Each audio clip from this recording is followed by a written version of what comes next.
السلام علیکم ورحمۃ اللہ وبرکاتہ۔ دوستو، آج پھر میں آپ کی خدمت میں حاضر ہوں۔ یہ آپ کے لیے میں نے ایک تحفہ پیش کر رہا ہوں۔ یہ کلام تبسم، یہ کتاب ہے میری، یہ میں لے کر آپ کی خدمت میں حاضر ہوا ہوں۔ تو انشاءاللہ تعالیٰ تحریری طور پر میں بھی یہ ریکارڈنگ کر کے ہر نعت، ہر اپنا کلام آپ تک پہنچاؤں گا، تاکہ طرز کا بھی آپ کو پتہ چل جائے تو آپ بالکل ایزی پڑھ سکیں۔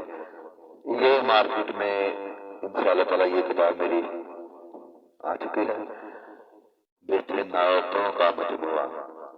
تو اس کا نام میں نے رکھا نظارہ مدینے کا۔ پنجابی کلام بھی ہے، اس میں اردو بھی ہے۔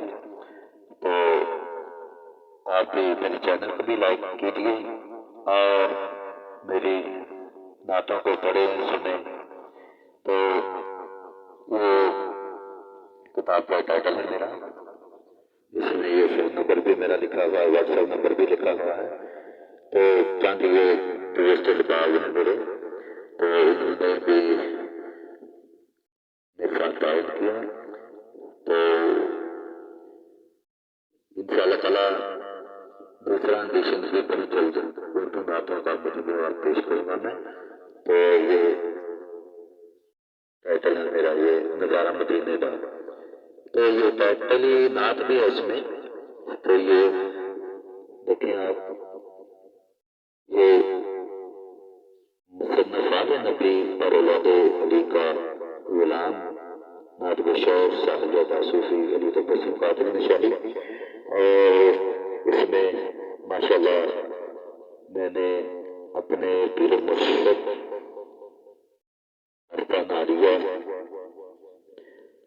جناب پیر ناصر علی صاحب آسان علی تک محمد رسول دنیا والا شریف دربار والے پیر چراغ علی شاہ صاحب۔ تو یہ دوسرے ہیں میرے، یہ بھی پیر مرشد ہیں، تو جنہوں نے میرے ساتھ تعاون بھی کیا ہوا ہے۔ یہ پیر سید محمد شفیق صاحب آستان علی نشاہی چک نمبر 117 جلیل کوٹلی۔ تو دوستو، یہ آپ کے پیار اور محبت کی بات ہے، عقیدت مندی کی بات ہے۔ آپ بھی نعتیں پڑھیں، سنیں، سنائیں دوستوں کو۔ وہ میر پاک کی صفت شنار نعت ہے، نہ تو کچھ بھی نہیں، لیکن پھر بھی سرکار کا دیوانہ ہوں، سرکار کا عاشق ہوں۔ میرے لیے دعا کرنا کہ اللہ تعالیٰ مجھے سرکار کی نعتیں پڑھنے کی توفیق عطا فرمائے اور آپ لوگوں کی محبت اور پیار عطا فرمائے۔ اپنا خیال رکھیے گا۔ السلام علیکم ورحمۃ اللہ وبرکاتہ۔